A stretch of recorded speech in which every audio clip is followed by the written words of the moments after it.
예배로 부르심 앞에 같이 말씀으로 응답합니다. 우리의 능력이 되시는 하나님을 향하여 기쁘게 노래하며 야곱의 하나님을 향하여 즐거이 소리칠지어다. 시를 읊으며 소고를 치고 아름다운 수금의 비파를 아우를지어다. 아멘.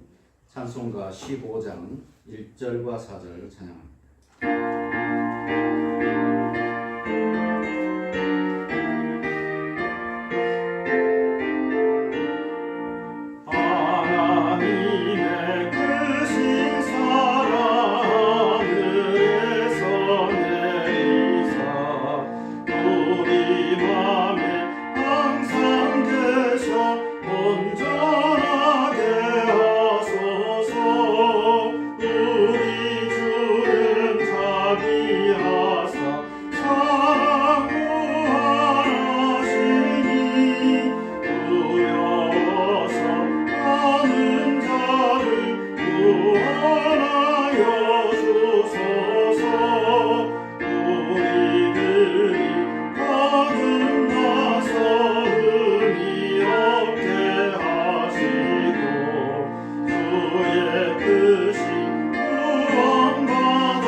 사도신경으로 우리의 신앙의 가슴을 고백합니다. 나는 전능하신 아버지 하나님 천지의 창조주를 믿습니다. 나는 그의 유일하신 아들 우리 주 예수 그리스도를 믿습니다.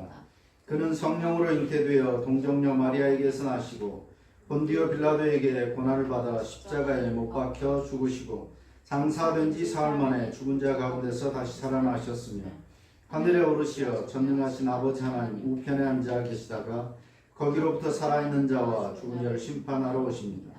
나는 성령을 믿으며 거룩한 공교회와 성도의 교제와 죄를 용서받는 것과 몸의 부활과 영생을 믿습니다. 아멘. 찬송가 161장 찬양합니다.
이 시간에는 십계명의 대강령을 교독하고 이 말씀 앞에서 한 주간의 삶을 돌아보면서 참회와 사죄의 기도를 드립니다.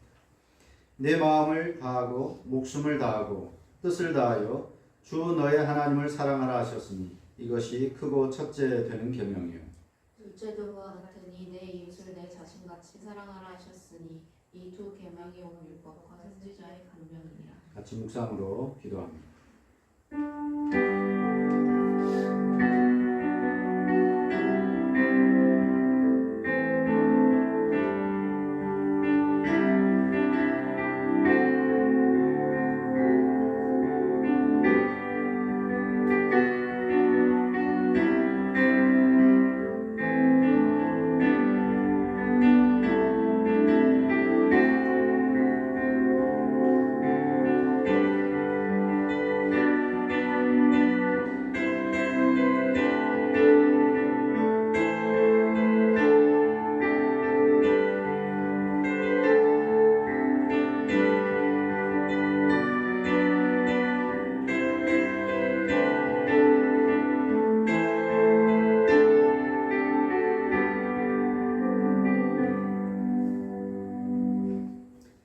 그가 우리를 흑암의 권세에서 건져내사 그의 사랑의 아들의 나라로 옮기셨으니 그 아들 안에서 우리가 속량 곧 죄사함을 얻었도다.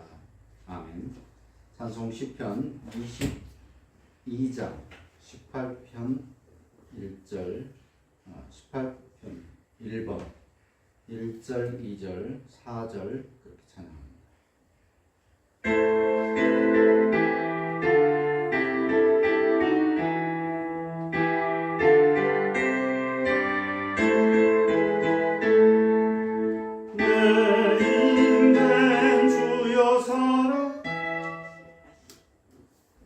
다시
오늘 성경은 고린도전서 15장에서 봅니다.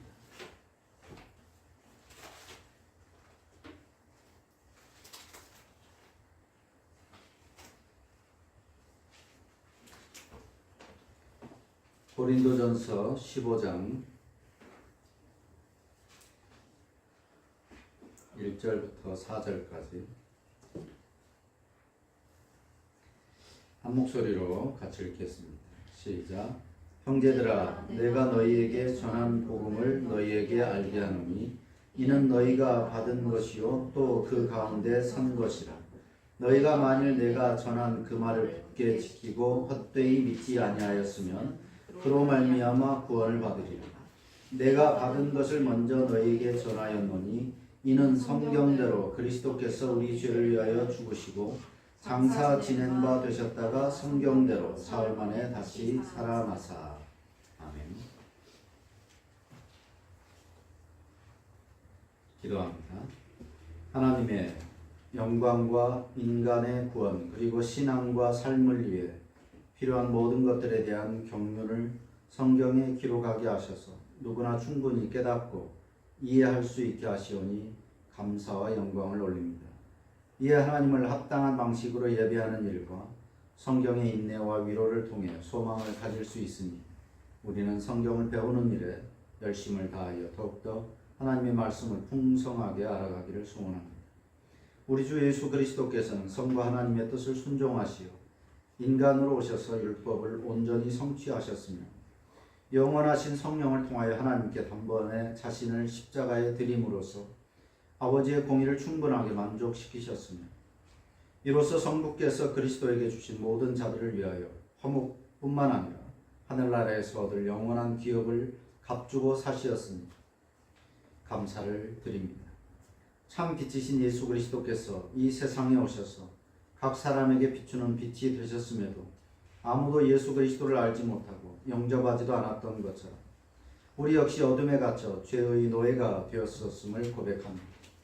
이처럼 불쌍한 우리들에게 말씀으로 찾아오시어 너희 안에서 행하시는 이는 하나님이시니 자기의 기쁘신 뜻을 위하여 너희에게 소원을 두고 행하게 하셨으니 감사를 드립니다.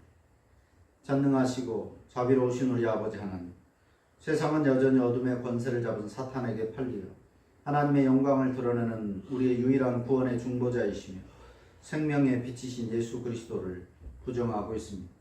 나아가 양심의 법조차도 외면하고 자국의 이익만을 탐하여 서슴없이 전쟁을 일으키고 수많은 인명을 거침없이 살상하는 악을 자행하고 있습니다. 또한 자신의 유익만을 탐하여 다른 사람의 아픔과 고통은 외면하는 무정한 세상입니다. 그러면서도 부끄러움조차 느끼지 않고 있습니다. 심지어는 교회와 신자들조차도 세상의 흐름에 휩쓸려 살아가고 있습니다. 사회적 약자들은 어디에도 기댈 수 없고 마음 둘 곳이 없습니다.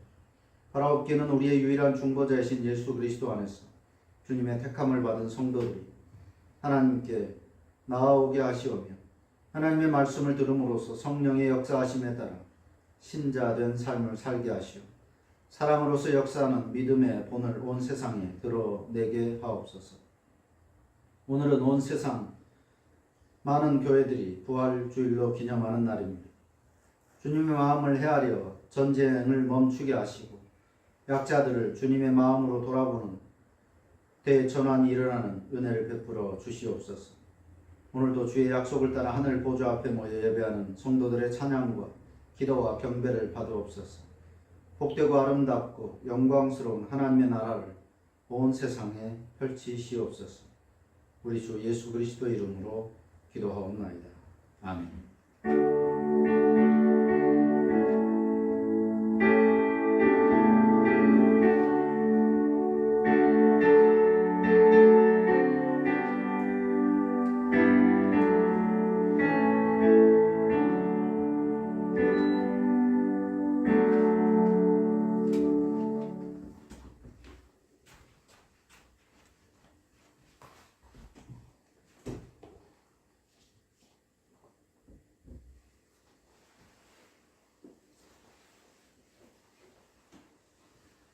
지난 한 주 동안 대다수의 교회들은 고난주간 혹은 순환주간으로 그리스도께서 우리 죄를 위해 죽으셨다라고 하는 이 신앙 고백을 수백 차례 되새겼을 것입니다.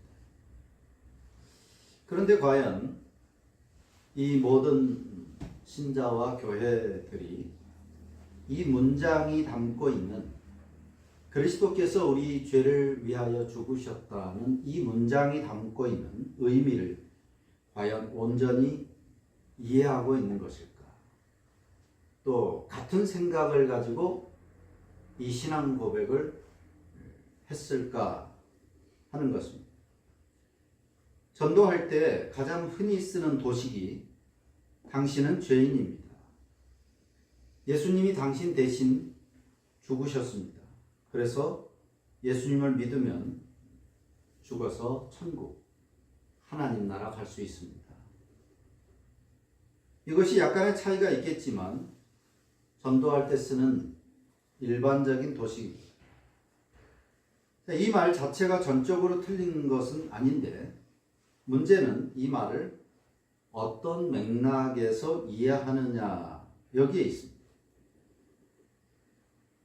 조직폭력배들 사이에서도 의리 혹은 우정, 신뢰, 헌신, 충성, 믿음 뭐 이런 단어들을 쓰는데 그 단어 자체로는 좋은 뜻이지만 사회 전체의 맥락에서 볼 때 그들의 그런 말은 오히려 악을 정당화하는 언어가 됩니다. 그들이 서로 의리를 지킬수록 그들이 충성하고 헌신하고 열심히 일할수록 사회적으로 볼 때는 그것은 더 큰 악이 되는 것입니다. 어떤 맥락 안에서 그 단어가 쓰이느냐에 따라서 전혀 다른 평가가 내려질 수 있다는 것입니다. 이단 사이비들 그리고 무속 종교에서도 사랑, 믿음, 자비, 구원, 희생, 헌신 이런 용어들을 씁니다. 그러나 그 용어들은 그들이 쓰는 그 용어들은 정통 기독교의 맥락에서 그리고 건전한 사회의 맥락에서 볼 때 오히려 사회 악으로 기능하는 경우가 허다하다는 것입니다. 그들의 믿음은 가정을 파괴시키고 그들의 믿음은 사회를 혼란하게 합니다. 그들의 헌신, 그들의 충성, 그들의 구원 때문에 가정이 파괴되는 그 일들이 다반사로 일어나고 있고 또 직장과 학교와 우리 사회와 심지어 국가적으로도 큰 혼란을 야기하는 그런 결과가 된다라고 하는 겁니다. 그러니까 전체적인 맥락이 중요하다라고 할 것입니다. 예수님의 십자가 죽으심과 부활 사건 그리고 구원도 마찬가지입니다. 어떤 이야기 구조 안에서 이 십자가와 부활 그리고 구원을 이해하느냐에 따라 그 의미는 전혀 달라질 수 있기 때문에 일반적으로 예수님을 믿는다라고 하면 세 가지 잘못된 이해를 먼저 꼽을 수 있습니다. 예수님을 믿는다라고 하는 것을 죽으면 천국 간다라는 말로 해석을 합니다. 두 번째로는 예수님을 믿는다는 말을 세상을 더 좋은 곳으로 만들자라는 의도로 해석을 하기도 합니다. 세 번째로는 예수님을 믿는다는 말이 더 나은 사람이 된다. 사회에 기여하고 공헌하는 사회를 이롭게 하는 그런 더 나은 개인의 삶으로 변화되는 것이다 라고 해석을 하는 것입니다. 역시 마찬가지로 각각 틀린 말은 아닌데 예수 믿고 죽어서 천국 가고 예수 믿고 세상을 더 좋은 곳으로 만들고 예수 믿고 더 나은 삶을 살아야 된다라고 하는 이 말 자체는 틀리지 않은데 그러나 예수님의 십자가와 부활 신앙이 이것만으로 충분히 설명될 수 없다라고 하는 거죠. 성경은 훨씬 크고 풍성한 이야기를 우리에게 들려줍니다. 성경이 들려주는 거대한 이야기를 살펴보면 바울이 오늘 본문에서 그리스도의 죽음과 부활을 표현할 때 성경대로 일어났다 그렇게 말합니다. 성경대로 죽으셨고 성경대로 부활하셨다. 이 말은 단순히 구약 성경에서 예언된 그 말씀이 문자적으로 그대로 일어났다, 성취되었다라고 하는 뜻을 담고 있는 것이 아닙니다. 골고다 십자가 사건이 성경 전체의 이야기, 그러니까 창조, 타락, 언약, 이스라엘 나라, 포로, 회복, 메시아, 그리고 새 창조, 이 성경 전체의 이야기의 절정이고 결론이다 라고 하는 선언이 되는 것입니다. 골고다의 사건 그리고 부활 이야기는 성경 전체 이야기에서 절정이고 결론이라는 의미가 바로 성경대로라는 말입니다. 십자가와 부활은 창세기에서 시작되는 성경 전체 이야기의 역사적으로 그 이야기들과 연결되는 사건이다 라고 하는 것입니다. 그 이야기들과 즉 창조 이야기로부터 계속해서 이어져 오던 그 이스라엘 역사를 포함한 모든 그 이야기들과 따로 떼어진 것이 아니라 그 맥락 안에서 십자가와 부활도 이해해야 된다. 그래서 예수님의 십자가와 부활을 바르게 이해하려면 죽어서 천국 간다든지 사회를 개혁해야 한다든지 자아 실현을 해야 된다든지 하는 그런 관점이 아니라 성경 전체가 펼쳐 보이는 하나의 이 큰 이야기 안에서 해석되어야 한다라고 하는 것입니다. 즉 성경대로라고 하는 말은 성경이 해석의 열쇠라고 하는 것입니다. 모든 것은 성경으로 해석되어야 한다는 것입니다. 먼저 창조 이야기가 성경의 첫 출발입니다. 이 이야기는 창세기 1장에서 시작되는데 하나님께서 세상을 선하게 창조하셨습니다. 하나님이 보시기에 선했다, 좋았다. 이 세계의 창조주이시고 왕이십니다. 하나님. 그리고 인간은 하나님의 형상으로 지음을 받았고 하나님의 통치를 이 땅에서 대리하는 존재라고 하는 것입니다. 하나님의 형상이라는 말은 외형적으로 하나님을 닮았다는 것이 아니라 또는 성품적으로, 물론 전혀 없는 것은 아니지만 성품이 하나님과 닮았다는 것도 아닙니다. 인간이 하나님의 성품을 쫓아갈 수도 없는 겁니다. 하나님의 형상이라는 말은 하나님의 대리자라는 말입니다. 하나님을 대신한, 보이지 않는 하나님을 보이도록 형상화된 것이 바로 인간이다 라고 하나님의 형상을 이해하면 될 것입니다. 창조 세계의 원본은 선한 것입니다. 하나도 선하지 않은 것이 없습니다. 자, 그렇다면 구원이라는 것은 창조의 개념에서 보면 그 선한 원본으로의 회복을 포함하는 것입니다. 세상의 구원이라고 할 때 그것은 원본, 하나님이 최초에 만드셨던 그 세상으로의 회복, 이것이 구원이라는 말입니다. 그러나 인간은 하나님 앞에 반역을 하게 됩니다. 하나님의 대리 통치자가 아니라 하나님과 따로 떼어져서 실질적인 최종적인 왕이 되고자 했습니다. 죄라고 하는 것은 그래서 도덕적인 실수가 아니라 참된 하나님에 대한 반역이라고 할 것입니다. 이 결과는 인간에게는 영적으로 육적으로 죽음을 가져왔습니다. 본성의 타락을 불러왔고 또 심지어 인간으로 인해서 이 피조 세계 전체가 고통과 파멸을 당하게 됩니다. 인간만 벌을 받은 것이 아니라 이 세상까지 벌을 받게 된 것입니다. 그리고 그 타락은 부분적인 것이 아니라 우리 개혁지 장로교회에서 말하는 것처럼 전적 타락이다. 즉 스스로는 회복 불능의 상태로의 타락을 말합니다. 완전한 100% 어디 하나 성한 것이 없는 온전한 타락을 의미하는 것입니다. 그런데 하나님께서는 인간 세상을 완전히 버리지 않으셨습니다. 여자의 후손을 통해서 회복될 것을 약속하신 것이죠. 이것이 최초의 복음이라는 의미로 원복음이라고 부릅니다. 여자의 후손을 보내서 뱀의 머리를, 즉 사탄의 머리를 부셔뜨릴 것이다. 구원의 최초의 약속입니다. 그 이후에 성경은 하나님께서 반역한 인류를 어떻게 회복시켜 가시느냐를 보여주는 긴 이야기를 전개합니다.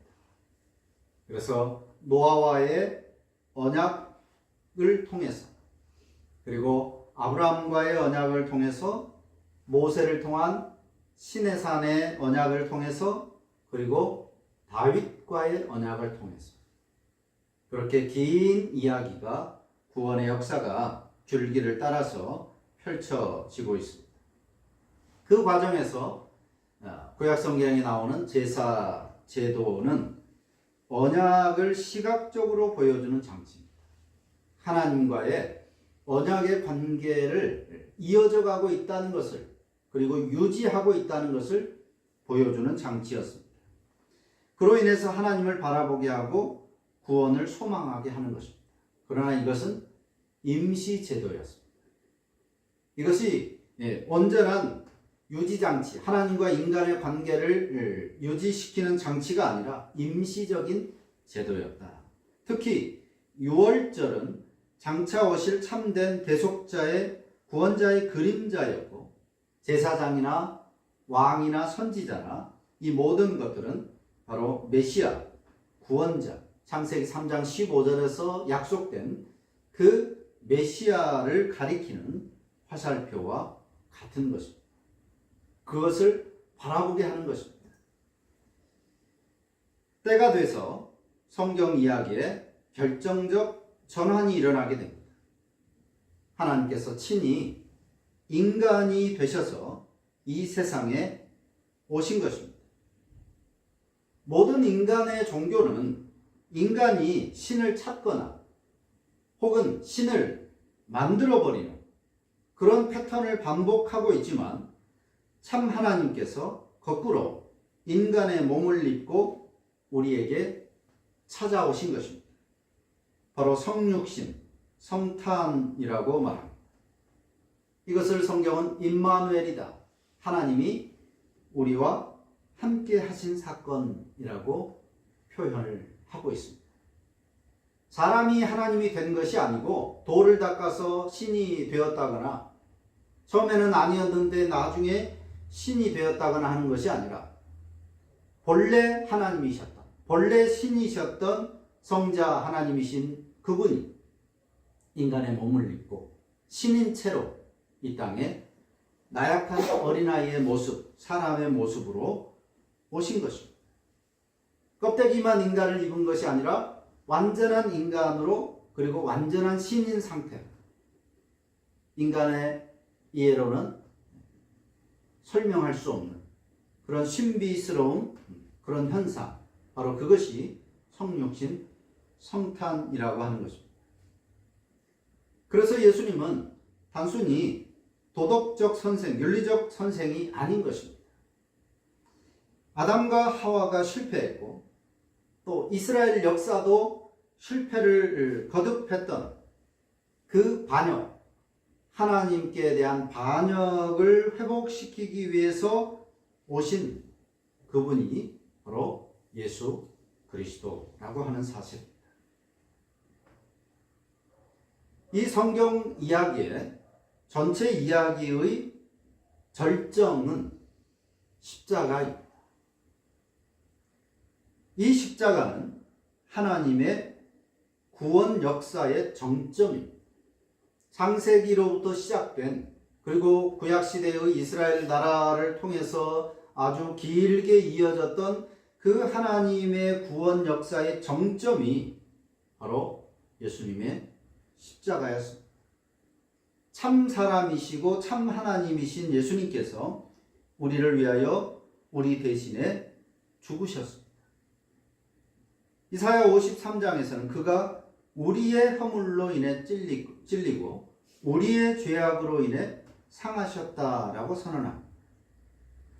또 갈라디아서 3장 13절은 그리스도께서 우리를 위하여 저주를 받으셨다라고 말씀하고 있습니다. 십자가를 통해 죄에 대한 하나님의 공의로운 진노가 만족되어서 하나님과 우리 사이에 화목이 이루어졌습니다. 그리스도께서 죽으심으로써 죄값이 치러졌고, 따라서 속량, 우리가 죄값을 지불한 셈이 되어 죄의 종으로부터, 사탄의 종으로부터 해방되었고 하나님의 자녀로서의 자유를 얻었습니다. 예수님의 죽으심은 사탄의 멸망을 창세기 3장 15절에서 예언된 뱀의 머리, 곧 사탄의 멸망을 기정사실화한 것입니다. 그리고 예수님의 부활하심은 인간이 가장 두려워하는 죽음을 정복하신 것입니다. 죽음을 죽인 죽음이다. 그리고 부활은 바로 그 승리를 우리에게 보여주고 있는 것입니다. 죽음으로써 끝나버렸다면 죽음을 죽인 죽음으로써 그냥 그대로 끝이지만 예수님은 다시 살아나심으로써 이제 새로운 세상이 펼쳐질 것을 의미하는 것입니다. 무엇보다 이 십자가는 하나님 사랑의 사건이다라고 말할 수 있습니다. 하나님이 세상을 이처럼 사랑하사 독생자를 주셨다.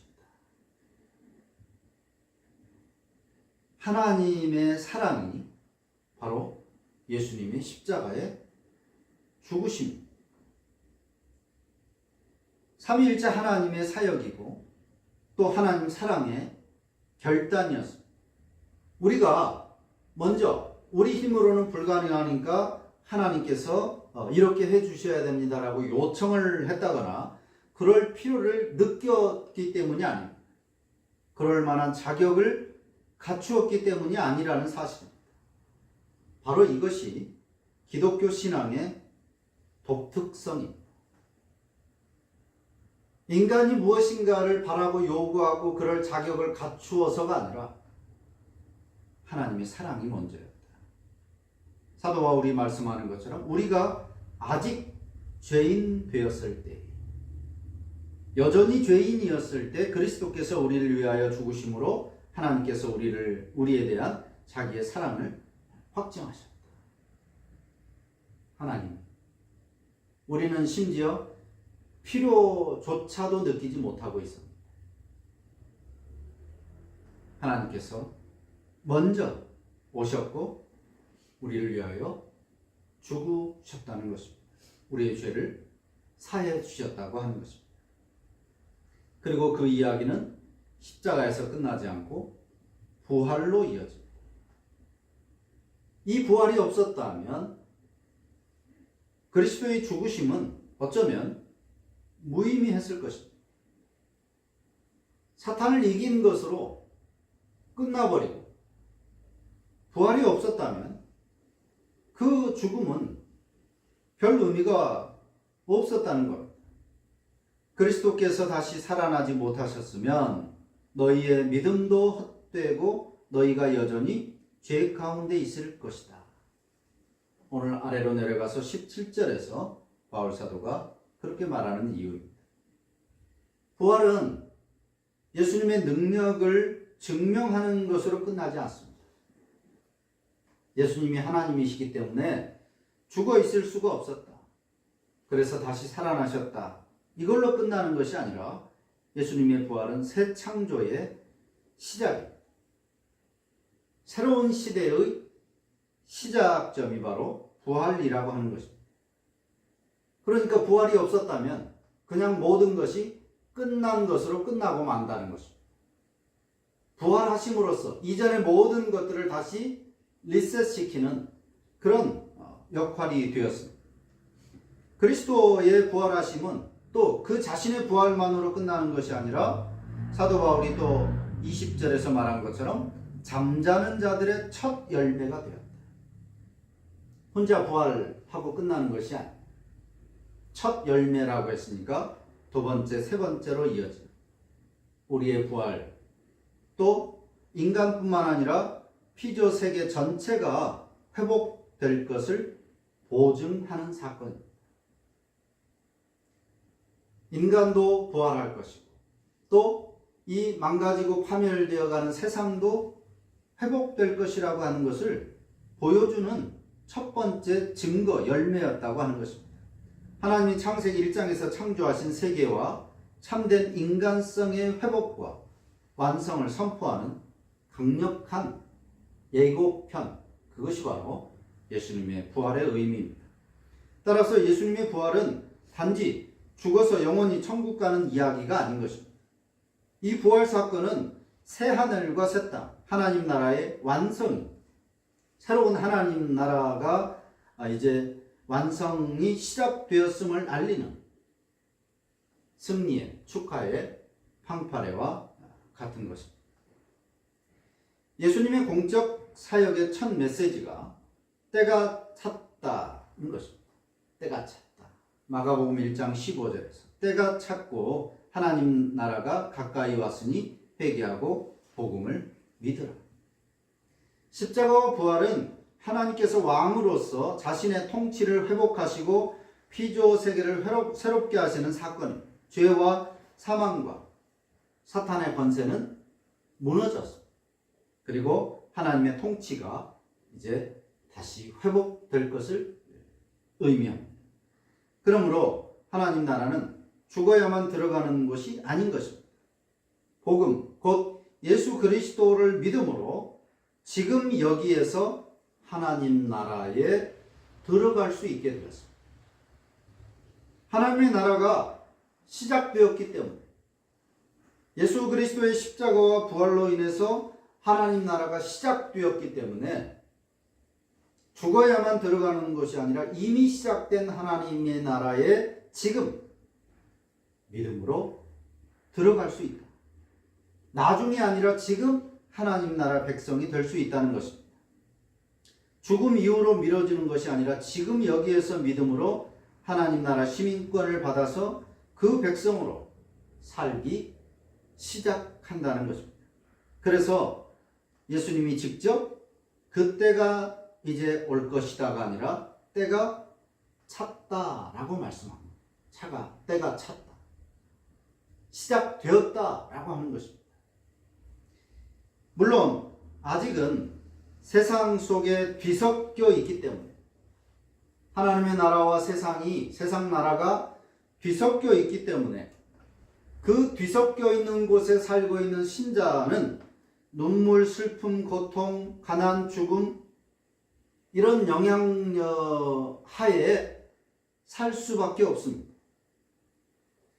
그러나 부활 승천하신 예수님이 이제 다시 오시는 재림의 날에는 이 눈물, 슬픔, 고통, 죽음까지도 다 사라진 영원한 하나님 나라만의 세상이 완성됩니다. 우리 눈에 보여주는 이 모든 물질의 세상이 회복되고 죄가 사라질 것이기 때문에 그 부정적인 모든 것들도 다 사라지고 하나님의 나라만 남게 된다는 것입니다. 하지만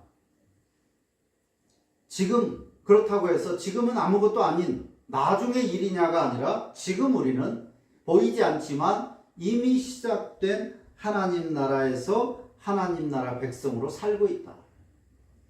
눈에 보이는 세상 나라와 보이지 않는 하나님의 나라가 지금 섞여 있다는 것입니다.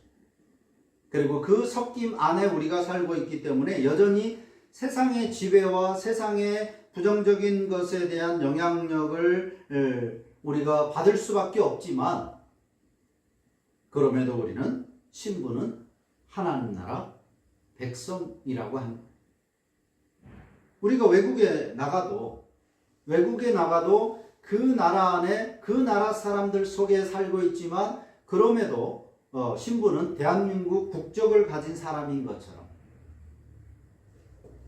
내 국적과 그 나라가 서로 섞여 있는 것처럼, 그러나 국적은 대한민국인 거죠. 오늘 우리가 이 땅에서 하나님 나라와 세상 나라에 섞여진 그 상태 속에서 살고 있지만, 그래서 국적이 대한민국, 세상의 국적을 가지고 있지만 그럼에도 우리의 더 우선적인 국적은 이제 하나님 나라 시민권, 하나님 나라 백성이라고 하는 것입니다. 영원한 하나님 나라 백성. 그래서 우리는 지금 이미와 아직 사이에서 살아가고 있다라고 신학적으로 표현하는 것입니다. 이미 하나님 나라 백성이지만 아직은 세상 속에 섞여져서 살고 있는 그런 존재, 그런 상태가 바로 이 독특한 형태의 삶이 바로 신자의 삶입니다. 우리가 같은 언어를 사용하고 있습니다. 같은 용어를 쓰기도 하고, 그런데 다른 이야기를 말하는 경우가 있다. 앞에서 이야기한 거죠. 같은 용어, 같은 단어, 같은 표현을 하고 있지만, 그러나 그 의미, 전체적인 맥락에서 볼 때 같은 의미를 가졌느냐 하는 것은 다시 한번 판단해야 되는 거예요. 전체적인 맥락에서. 가톨릭이나 개신교는 물론이고 통일교, 신천지, 하나님의 교회 같은 이단 사이비들도 성경을 말합니다. 예배 시간에 정치 구호를 외치는 교회도, 광장에서 성조기와 이스라엘 국기를 흔들며 시위하는 그들도 하나님 나라, 복음, 구원, 이런 말들을 합니다. 과연 같은 의미일까 하는 거예요. 가톨릭과 개신교가 거의 비슷한 용어와 거의 비슷한 형태를 가지고 있지만 과연 같은 의미를 가지고 있는 거예요. 그 말하는 것이, 그 신앙. 이단 사이비들도 마찬가지입니다.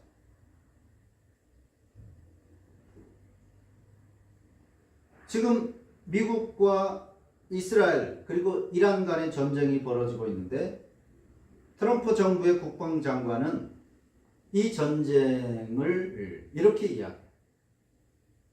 성전을 위해서 기도해달라. 거룩한 전쟁이라는 것입니다. 악을 물리치는 하나님의 전쟁이라고 모든 기독교, 가톨릭, 하나님을 믿는 신자들은 기도해달라. 이렇게 말합니다. 그런데 미국 출신의 교황은 이 전쟁에 하나님의 이름을 팔지 말라고 말합니다. 당신들의 행위는 예수님의 길이 아니다 라고 표현했습니다. 예수님의 길이 아니다. 똑같은 용어를 사용했지만, 그러나 당신들의 신앙은 참된 신앙이 아니라고 표현하는 것입니다. 기독교 국가라고 일컬어지는, 사실 그렇지도 않지만 미국을 사람들은 그렇게 생각을 하는데, 고난주간에도 무차별적인 폭력을 일삼고 있고, 심지어 부활주의를 앞두고도 전쟁을 멈출 생각이 없고 오히려 더 강력한 전쟁을 수행할 것이라고 엄포를 놓기도 합니다. 그러면서 하나님을 말하고 성전을 말합니다. 과연 같은 언어를 사용하지만 다른 이야기를 하고 있다라고 생각할 수밖에 없다는 거죠. 그들의 신앙과 과연 우리의 신앙이 동일할 수 있는가 합니다. 그렇다면 과연 우리는 같은 말을 하는 것일까? 같은 하나님을 믿고 있는 것일까?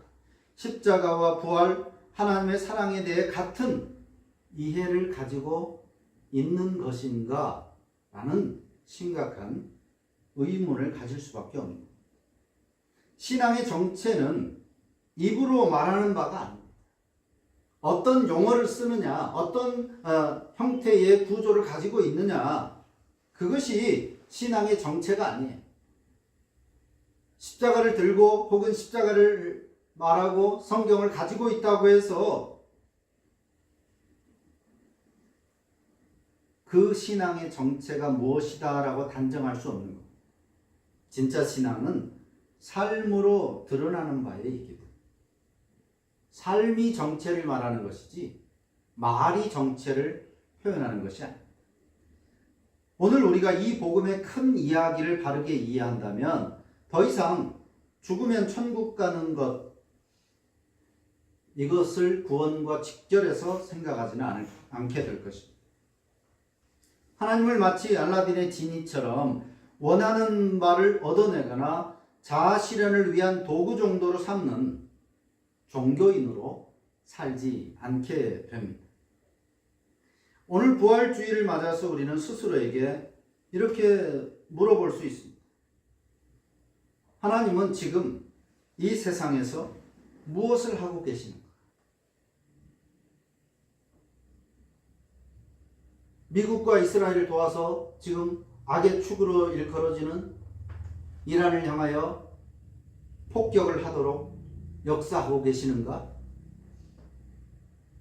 남의 고통과 아픔, 희생에 대해서는 아랑곳하지 않고 자기 배만 불리려고 하는 수십 수백 채의 집을 가지고 있고 약자들을 괴롭히고 고통을 외면하고 있는 저 사람들과 지금 하나님께서 함께 하시는 걸까? 저들에게 복을 주고 계시는 걸까? 저들의 예배를 받으시고 저들의 기도와 저들의 신앙의 모든 행위들을 기쁘게 받고 계실까? 지금 하나님이 세상에서 누구와 또 무엇을 하고 계실까? 또 한편으로는 나는 하나님의 백성으로서 어떻게 살면서 이 성경의 하나님의 구원의 이야기를 전할 수 있을까? 죽을 고비를 넘긴 사람이 이후에 삶을 대하는 태도와 방식은 많이 달라질 수 있습니다. 십자가와 부활을 중심한 하나님의 구원 이야기를 성경대로 바르게 이해한 사람은 신앙의 태도, 예배, 윤리, 이웃사랑, 또 피조 세계를 대하는 자세, 이 전체를 하나님, 즉 성경을 기준으로 재편하게 됩니다. 새로 태어났으니까 새롭게 살 수밖에 없는 거예요. 십자가와 부활을 믿는다는 것은 새로운 삶을 살게 되었다는 것입니다. 하나님 나라 백성의 신분을 가지게 되었다는 거예요. 그렇다면 삶의 방식도 이전의 삶과는 다르게 재편되어야 하는 것이죠.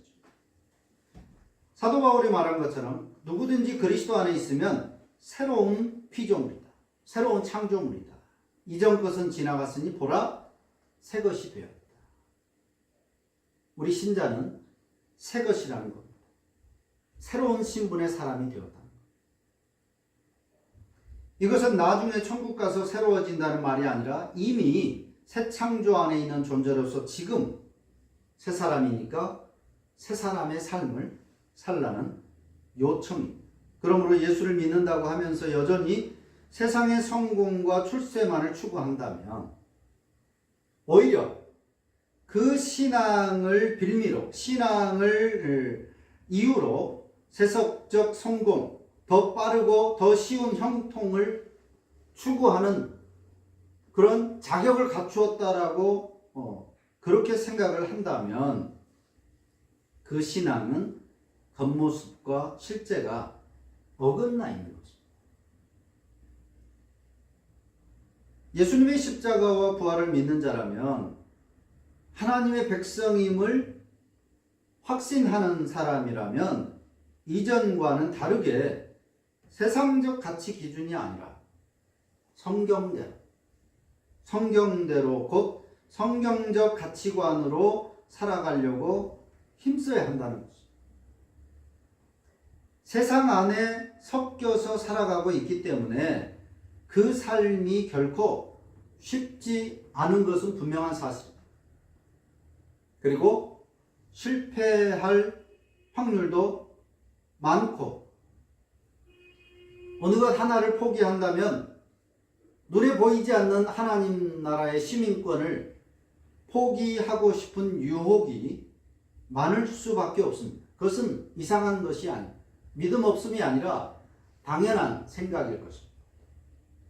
이 땅에 발을 딛고 살고 있는 한 어쩌면 그것은 당연한 그리고 평생 동안 끊임없이 우리 안에서 일어나는 그런 생각들일 것입니다. 당장 눈에 보이는 것이고 당장 몸으로 부딪히는 것이기 때문에. 그래서 포기를 한다면 세상이 아니라 신앙을 포기할 우려가 훨씬 높은 것이 사실입니다. 누구를 막론하? 신앙의 연륜을 막론하고 인간이라면 누구나 그렇습니다. 신자의 삶이 결코 쉽지 않다는 것입니다. 몇 년을 신앙생활을 해도 성경을 통달해도 또 집사, 장로, 또 목사가 돼도 마찬가지. 하나님의 백성으로 하나님의 백성답게 이 세상에서 살아내는 것은 결코 쉬운 일이 아닙니다. 그러나 힘들 때마다 소망을 되새기면서 다시 일어서는 것, 다시 마음을 추스리는 것, 그것이 신자의 삶입니다. 성경대로 살려고 노력하는 사람이 신자인 것이지 성경대로 그대로 사는 사람이 신자는 아닙니다. 그럴 수 있다면 좋겠죠. 사도 바울은 오늘 마지막 부분에서 그렇게 말씀했습니다. 그러므로 내 사랑하는 형제들아, 견실하며 흔들리지 말고 항상 주의 일에 힘쓰는 자들이 되라. 이는 너희 수고가 주 안에서 헛되지 않을 줄 압니다. 흔들릴 것을 알고 있고 의심할 것을 알고 있고 포기할 생각을 하루에도 몇십 번 할 것을 바울도 알고 있었지만 그럼에도 흔들리지 않도록 또 흔들려도 다시 제자리로 돌아올 수 있도록 더욱 힘쓰는 자들이 되라. 왜냐하면 우리의 이 모든 수고와 삶이 헛되지 않을 줄을 알기 때문입니다. 결코 헛되지 않다는 것입니다. 창조, 타락, 언약, 성육신, 그리고 십자가와 부활, 새 창조로 이어지는 이 성경의 이야기 안에서 그리스도께서 우리의 죄를 위해 죽으셨고 성경대로 사흘 만에 다시 살아나셨다는 이 신앙 고백을 입으로만이 아니라 삶으로 살아내기를 다짐하는 그런 부활 주일이 되어야 합니다. 잠깐 1시간 동안 삶은 달걀 깨먹고 부활주일 설교 한번 듣고 부활하셨다 알고 끝내는 것이 아니라